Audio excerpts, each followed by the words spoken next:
अस्सलाम वालेकुम dear students. Last video lecture में हमने डिस्कस किया था what are the various methods of preparation of colloidal solutions.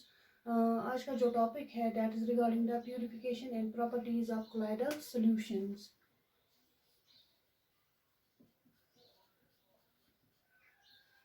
Surface chemistry जो हम पढ़ रहे हैं यूनिट दैट सरफेस केमिस्ट्री, और टॉपिक है आज का that is the purification and properties of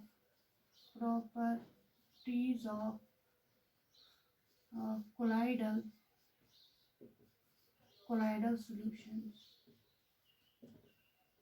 Purification, हम colloidal solutions को purify क्यों करते हैं? Because these are associated with impurities of what? Impurities of electrolytes इनमें present होते हैं तो which act as impurities. अब हम उन impurities को आज remove करना है, तो वो जो ये remove हम करते हैं impurities from the colloidal solutions, इसको कहते हैं purification. And there are two methods of purification of colloidal solutions. One is called dialysis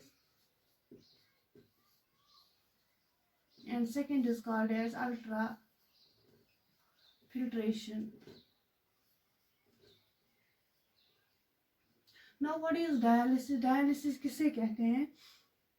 dialysis एक ऐसा प्रोसेस है, एक ऐसा फिनोमिना है जहाँ पर हम सेपरेट करते हैं कोलाइडल सॉल्यूशंस को फ्रॉम द इलेक्ट्रोलाइट्स और which are also called as crystalloids by the process of diffusion across the semi permeable membrane. तो डायलिसिस को हम ऐसे एक्सप्लेन करेंगे that's we take a bag which is made up of semi permeable membrane, fit करेंगे इसको ऊपर से एक फनल जहाँ से हम डालेंगे colloidal solution which contains the impurities of electrolytes. फिर हम इस बैग को फिल करेंगे with this colloidal solution and suspend करेंगे इस बैग को इन वाटर. तो यहाँ पर क्या हो जाएगा? यहाँ पर डिफ्यूजन हो जाएगा किसका? इलेक्ट्रोलाइट का into the water, while as leaving behind the colloidal solution in the bag. This process is called as dialysis. So first method जो है purification का that is dialysis. Dialysis क्या होता है? Dialysis it is the process of separation. It is the process of separation of colloidal solutions from crystalloids or electrolytes by the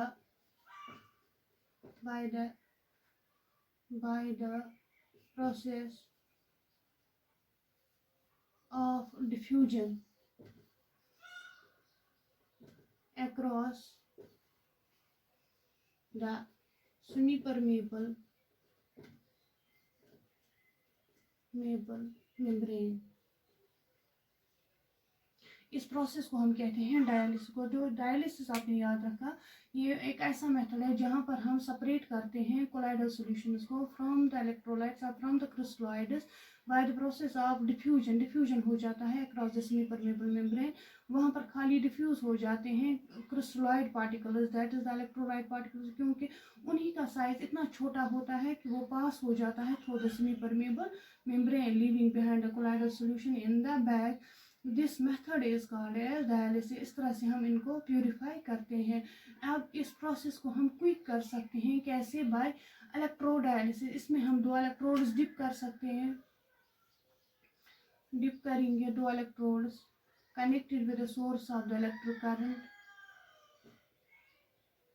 तो यहाँ पर क्या हो जाएगा? जो इलेक्ट्रोलाइट्स होते हैं उनमें आयन्स होते हैं, positive and negatively charged ions, तो जल्दी ही मतलब डिफ्यूज हो जाएंगे into the water and then they move towards the electrodes. This process is called as electrodialysis. So this was the first method of purification of colloidal solutions, that's called as dialysis. अब दूसरा method जो है that is the purification of colloidal solutions, that's called as ultrafiltration. अब ultra filtration में क्या होता है, हमें पता ही है कि जो ऑर्डिनरी फिल्टर पेपर होता है that allows the colloidal solutions as well as the crystalloid solutions to pass through। लेकिन हमें क्या करना है, हमें सेपरेट करना है क्रिस्टलॉइड्स और electrolytes from the colloidal solution. उसके लिए हमें special type of filter papers चाहिए। उन फिल्टर पेपर्स को हम कहते हैं अल्ट्रा फिल्टर पेपर्स। अब अल्ट्रा फिल्टर पेपर्स हम कैसे बनाते हैं, we take the ordinary filter paper, this is ultra filtration. We take the ordinary filter paper और इसको हम डिप करते हैं in gelatin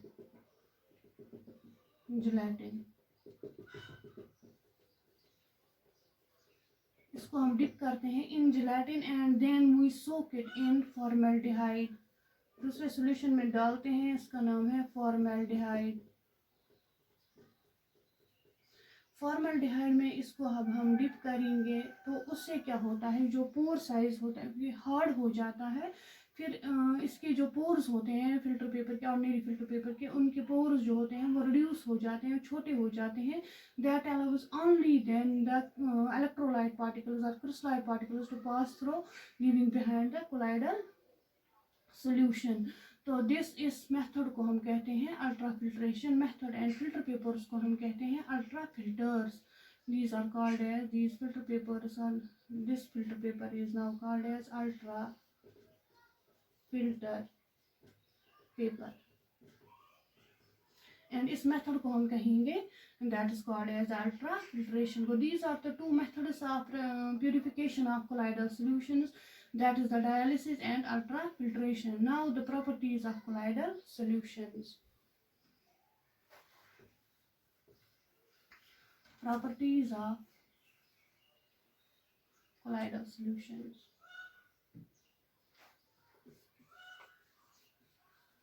Properties of colloidal solutions। Number first property, colloidals जो होते हैं they are heterogeneous in nature। heterogeneous का मतलब है कि it is composed of the two phases जो हमें already पता है, that is the dispersal phase and the dispersion medium। So first property जो है that is it is heterogeneous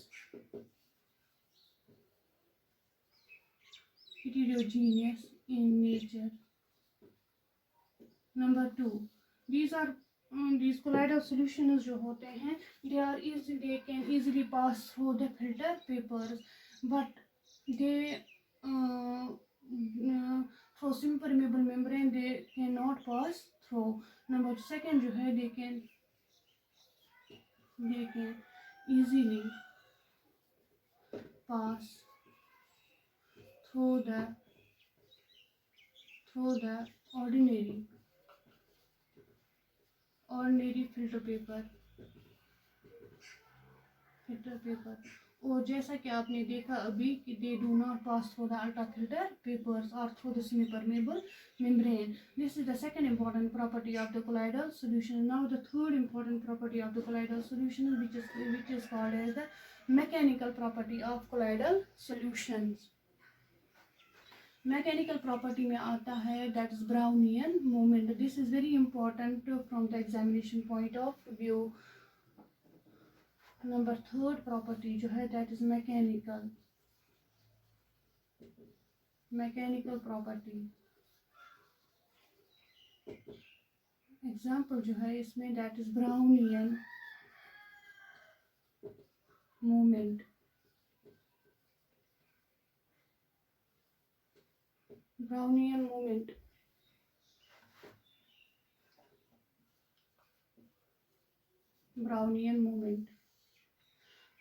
moment क्या होता है, it was Robert Brown। वो स्टडी कर रहा था पोलन ग्रेन्स का motion under the microscope and उसने वहाँ पर देखा जो पोलन ग्रेन्स थे वो जिगजैग मोशन दिखा रहे थे under the microscope like this.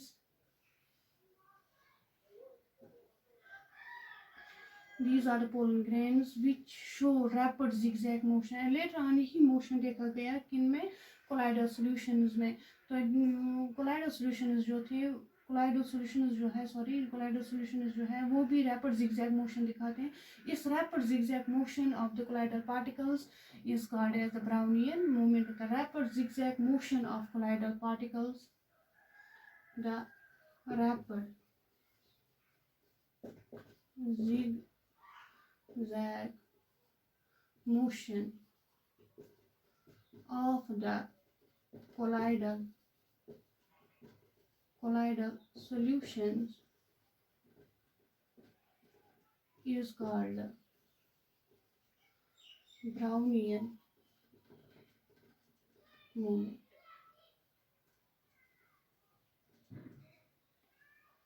अब ये ब्राउनियन मूवमेंट क्यों दिखाते हैं ये रैपिड जिगजैग मोशन. हमें पता है कि कोलाइडल पार्टिकल्स का जो साइज होता है it is comparatively larger than that of the dispersion medium particles. Dispersive phase particles जो होते हैं उनका साइज होता है बड़ा as compare to the dispersion medium particle. So speed जो होती है डिस्पर्शन मीडियम पार्टिकल्स की वो ज़्यादा होती है as compare to that of the dispersed phase. तो वो कोलाइड करते हैं डिस्पर्सड फेज पार्टिकल्स को in every direction and then these colloidal particles they move. But उनका मोशन जो होता है दे मूव लाइक दिस. लेकिन उनका मोशन जो होता है वो स्लो होता है as compare to that of the dispersion medium particles. So ये रैपिड जिगजैग मोशन जो है कोलाइडल पार्टिकल्स का इसी को कहते हैं ब्राउनियन मूवमेंट.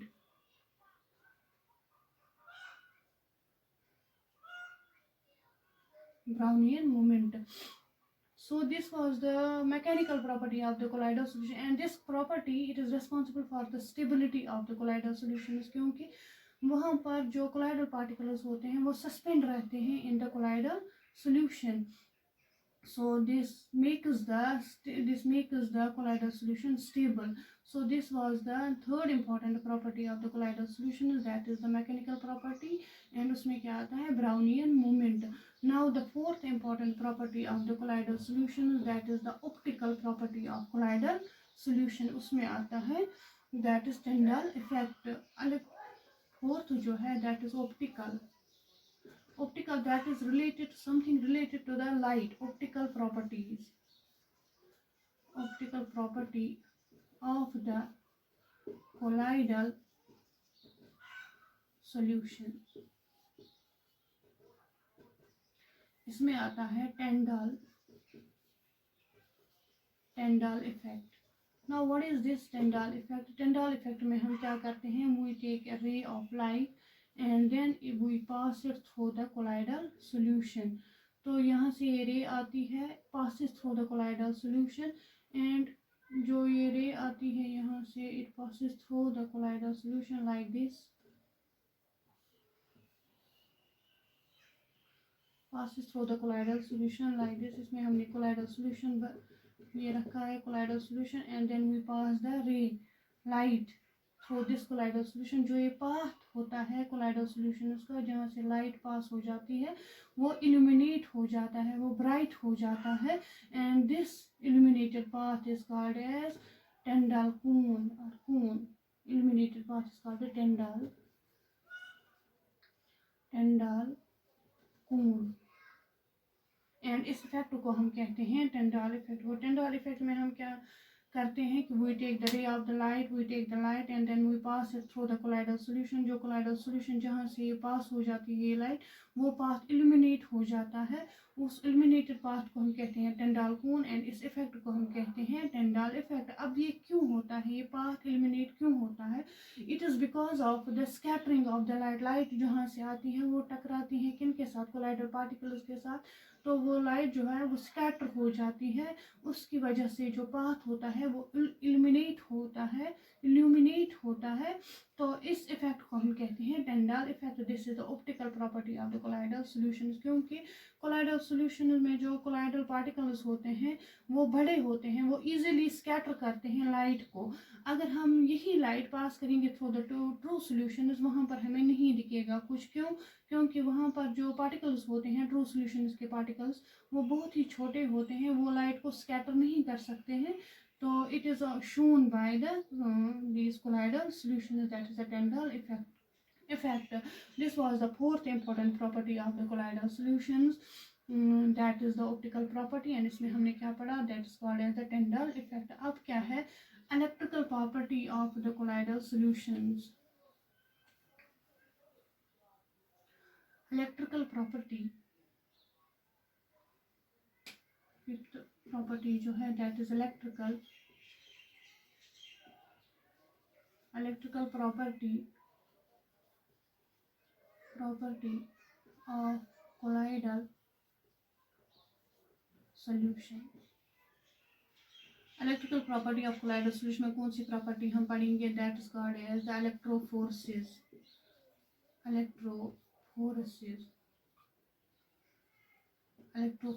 अब electroforces क्या है? colloidal solutions का हमें पता है कि colloidal solutions जो होते हैं either they are positively charged और negatively charged. किस बेसिस पर हम कहते हैं कि पॉजिटिवली चार्जड है या नेगेटिवली चार्जड है? क्योंकि वहाँ पर जो कोलाइडल पार्टिकल्स होते हैं वो कोलाइडल सॉल्यूशन जहाँ पर पार्टिकल्स पे कौन सी चार्ज हो, positive charge, that colloidal solution is called as the positive colloidal solution. And जहाँ पर positive colloidal solution, for example इसमें आता है पॉजिटिव कोलाइडल सॉल्यूशन में फिरिक हाइड्रोक्साइड. फिरिक हाइड्रोक्साइड हमारे पास है एक कोलाइडल सॉल्यूशन, वो कौन सी सॉल्यूशन है, पॉजिटिव कोलाइडल सॉल्यूशन. इसी तरह से है नेगेटिव कोलाइडल सॉल्यूशन, नेगेटिव जिसका नेगेटिव चार्ज हो, कोलाइडल पार्टिकल्स पे नेगेटिव चार्ज हो, उस कोलाइडल सॉल्यूशन को हम कहते हैं that's negative colloidal solution. And इसमें एग्जांपल आती है दैट इज द आर्सेनस सल्फाइड. लेकिन जो कोलाइडल सॉल्यूशन में जो कोलाइडल पार्टिकल्स होते हैं उन पर पॉजिटिव चार्ज होती है एंड द जो डिस्पर्शन मीडियम होता है उसका चार्ज अपोजिट होता है to that of the dispersed phase particles. इसका मतलब ये है कि अगर डिस्पर्सड फेज पार्टिकल्स पे पॉजिटिव चार्ज हो तो डिस्पर्शन मीडियम के पार्टिकल्स पर कौन सी चार्ज होगी, that is the negative charge. With the result the solution is overall electrically neutral. अब इलेक्ट्रोफोर्सेस है क्या? इलेक्ट्रोफोर्सेस में हम क्या करते हैं कि we take this colloidal solution in a U shaped tube like this.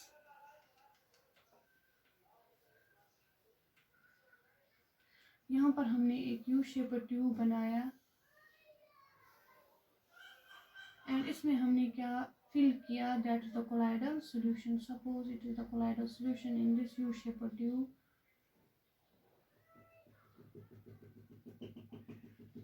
And इसमें हमने दो इलेक्ट्रोड्स डिप किए, हमने डिप किए, that is the positive and the negative electrode, positive and negative. अब क्या होता है कि इसमें हमने कोलाइडल सॉल्यूशन भर दी. कोलाइडल सॉल्यूशन में जो कोलाइडल पार्टिकल्स होते हैं वो इधर दे आर पॉजिटिवली चार्जड और negatively charged. Suppose they are positively charged colloidal particles.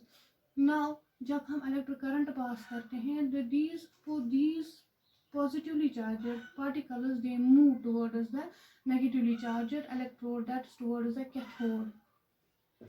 जो ये मूवमेंट होता है कोलाइडल पार्टिकल्स का towards the oppositely charged electrode, that is in this case that is towards the cathode. इस process को हम कहते हैं electrophoresis. Movement of colloidal particles towards the oppositely charged electrodes is called इलेक्ट्रोफोर्सेस.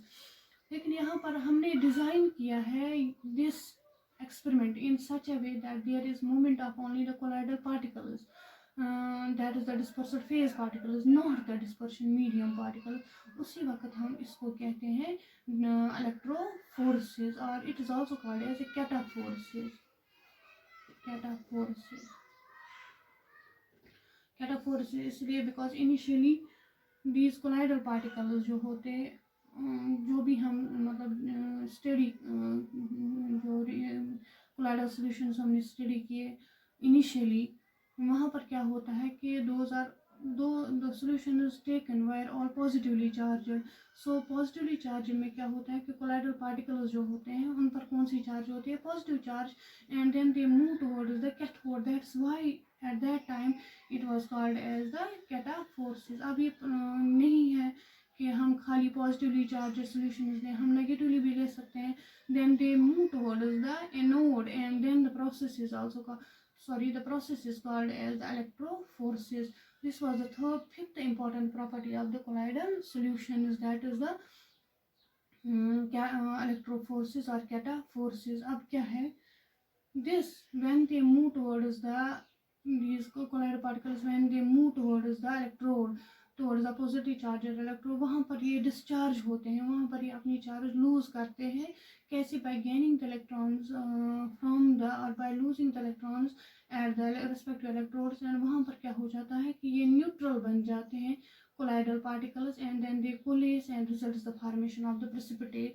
इस तरह से हमारी colloidal solution जो है वो unstable हो जाती है, क्योंकि dispersal phase particles जो होते हैं यहाँ पे वो उन्होंने precipitate बनाई, and it results the formation of a suspension.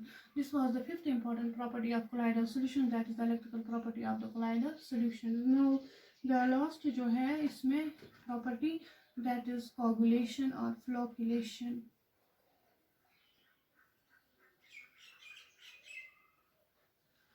Coagulation.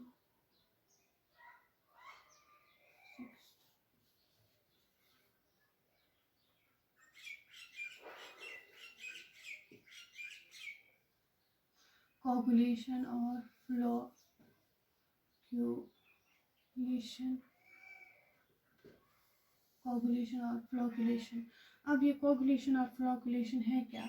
The conversion of the colloidal solutions into the suspension is called as the coagulation. Conversion of, जहाँ पर हम क्या करते हैं, conversion करते हैं, conversion of colloidal solutions into the suspension. Into the suspension is called coagulation. Is called coagulation or that's called as the flocculation. अब ये solution को हम coagulate कैसे करते हैं? By adding the electrolyte to the colloidal solution. जो मैंने अभी आपको बोला कि जो colloidal solutions होते हैं they are charged, they are either positively charged or negatively charged. तो जब हम electrolyte ऐड करते हैं that neutralizes those charges. For example हमने फेरिक हाइड्रोक्साइड सॉल्यूशन ली, उसमें हमने electrolyte ऐड किया फेरिक क्लोराइड, तो फिर जो फेरिक हाइड्रोक्साइड होते हैं, फेरिक हाइड्रोक्साइड सॉल्ट उस पर एब्जॉर्ब होते हैं, that is the ferric ions, जो हमने पेप्टाइजेशन में पढ़ा, that is वहाँ पर हम प्रेसिपिटेट लेते थे, फिर हम ऐड करते थे उसको 3 पॉजिटिव. तो वहाँ पर हम क्या करते थे, we take the precipitate and we add electrolyte to it, and then there is absorption of the ions of the electrolyte on the surface of the precipitate. तो इस तरह से चार्ज डेवलप होती थी कोलाइडल पार्टिकल्स पे. अब यहाँ पर क्या होता है कि हम लेते हैं कोलाइडल सॉल्यूशंस पॉजिटिवली चार्ज और नेगेटिवली चार्ज. अब पॉजिटिव और नेगेटिव चार्ज कहाँ से आ गई? That is by the peptization और सम अदर डिफरेंट मेथड. फिर हमने इसमें इलेक्ट्रोलाइट ऐड किया, जो ये चार्ज है इस पर that takes the ions of the electrolyte, opposite ions of the electrolyte, and result is the neutralization of the colloidal particles. And जब ये न्यूट्रलाइज होते हैं पार्टिकल्स, कोलाइडल सॉल्यूशन के पार्टिकल्स जब न्यूट्रलाइज होते हैं, then they come close to each other and result is the formation of the precipitate. And जो precipitate बन जाती है उसी को हम कहते हैं कोगुलेशन. अगर हमने ऐड किया है electrolyte in smaller amounts and then precipitate formation takes place, अगर हम उस प्रेसिपिटेट को फिर से शेक करेंगे तो that again result is the formation of A colloidal solution. उस वक्त उसको हम कहेंगे फ्लोक्यूलेशन. लेकिन अगर हम ज़्यादा क्वांटिटी में लेते हैं electrolyte and then it causes the coagulation and the precipitate does not redissolve upon the shaking, at that time it is called as coagulation. coagulation में हमने क्या याद रखा, यहाँ पर हम कन्वर्ट करते हैं कोलाइडल सॉल्यूशंस को into the suspension. That process is called as the coagulation and it is brought about by the addition of the electrolyte. अब इसमें आप थोड़े से कुछ पॉइंट्स आप याद रखोगे coagulation में. Number first that coagulation is brought about by, number first यहाँ पर पहले हम बात करेंगे कैसे, by the addition of, coagulation is brought about by the addition of the electrolyte.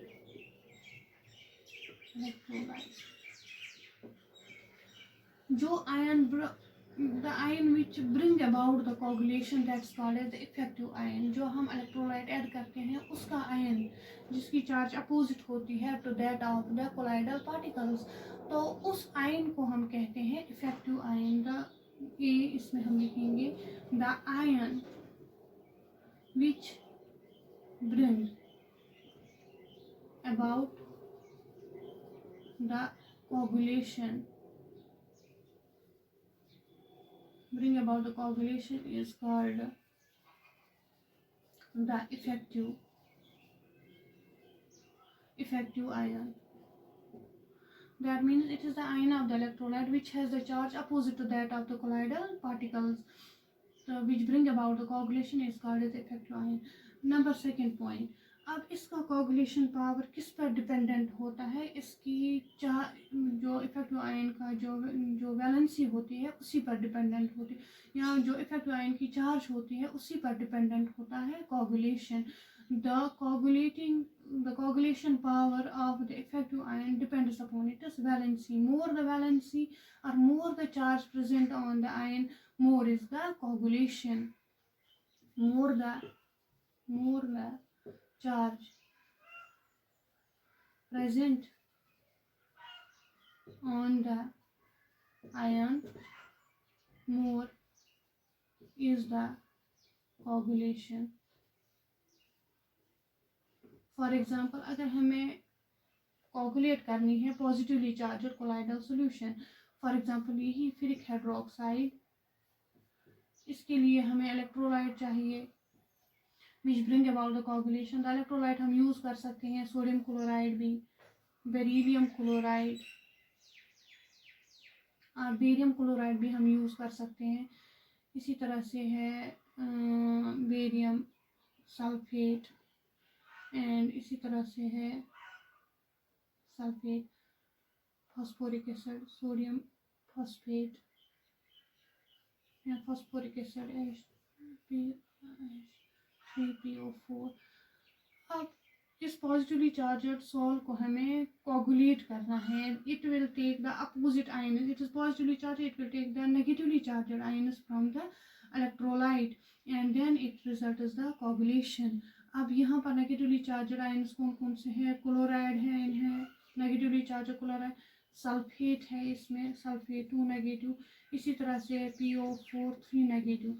जितनी चार्ज ज़्यादा होगी उतना ही ज़्यादा कोगुलेटिंग पावर होगा उस इलेक्ट्रोलाइट का. तो सो पावर चार्ज किस पर ज़्यादा है, फॉस्फेट पे, इसके बाद सल्फेट पे, and last one that is the chloride. So order of the coagulation power is PO4 3 negative is greater than sulfate, SO4 2 negative is greater than Cl negative. यह coagulation power. इसी तरह से आप negatively charged salt को भी coagulate कर सकते हो by the addition of the electrolyte. And वहाँ पर क्या होता है कि कोलाइडल पार्टिकल्स जो होते हैं negatively charged, they will take the positively charged ions of the electrolyte and causes the coagulation. For example, अगर हमारे पास है negatively charged salt that is the beryllium sulphate, sorry not beryllium sulphate, it is arsenious sulphide. Arsenious sulphide है हमारे पास negatively charged salt, negatively charged salt. अब हमें इसको प्रिसिपिटेट करना है, कोगुलेट करना है. कैसे करेंगे, by the addition of electrolyte. Addition of electrolyte.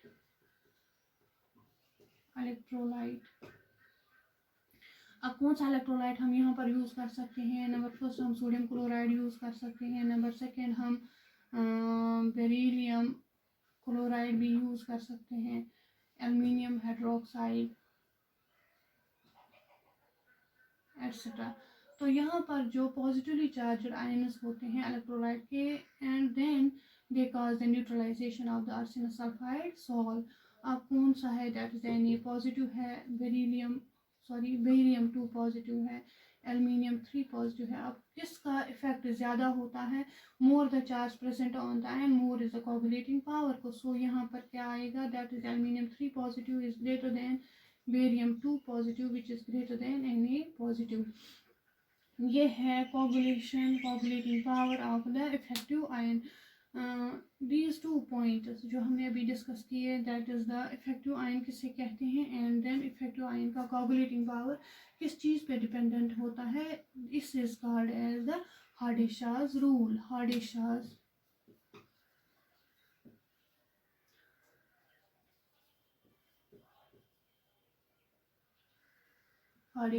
Rule, it's called as the Hardy Schulze rule. अब ये था first method of coagulation of the colloidal solution. अब दूसरा मेथड जो है कोगुलेशन का, that is by the electrophoresis. जो आपने अभी देखा कि कैसे कोलाइडल पार्टिकल्स मूव करते हैं towards the electrodes, towards the oppositely charged electrodes. वहाँ पर वो शेड करते हैं charge, and then it results the formation of the precipitate. And इस तरह से भी हम कोगुलेट कर सकते हैं कोलाइडल सॉल्यूशंस को. Number second, first one was that is the addition of the electrolyte, and second one that is by electrophoresis जो हमने अभी डिफाइन किया. Number second that is इलेक्ट्रोफोर्सेस. इस तरह से भी इलेक्ट्रोफोर्सेस से भी हम कोलाइडल सॉल्यूशंस को प्रेसिपिटेट कर सकते हैं, दैट इज कोगुलेट कर सकते हैं from the colloidal solution into the suspension. And number third, that is persistent dialysis. persistent dialysis से भी हम कोगुलेट कर सकते हैं कोलाइडल सॉल्यूशंस को. हमें पता है कि कोलाइडल सॉल्यूशंस पे चार्ज होती है प्रेजेंट चार्ज, एंड इसमें क्या होते हैं प्रेजेंट आयन्स होते हैं प्रेजेंट. फिर हम डायलिसिस करते हैं. डायलिसिस में आपने देखा कि हम लेते हैं डायलिसिस में एक बैग लेते हैं which is made of the semi permeable membrane. उसको हम डिप करते हैं in water, and then there is movement of these ions जो किस पर एब्जॉर्ब होते हैं कोलाइडल सॉल्यूशंस के पार्टिकल्स पे. They start moving towards the water through the semi permeable membrane, and charge जो होती है कोलाइडल पार्टिकल्स पे वो ख़त्म हो जाती है, and then they become neutral particles, they come close to each other, and then they result in the formation of the precipitate. And इस प्रोसेस को भी हम कहते हैं कोगुलेशन. एंड कैसे हमने कोगुलेट किया इस कोलाइडल सॉल्यूशन को? By persistent dialysis. These are the 3 methods by which we can coagulate the colloidal solution. Number first, by the addition of the electrolyte. Number second was that is the electroforces, and number third, that is persistent dialysis. These are the important properties of the colloidal solution जो हमने अभी discuss किए. And in the next video lecture we will go through the so this was all about today's topic. Thank you so much.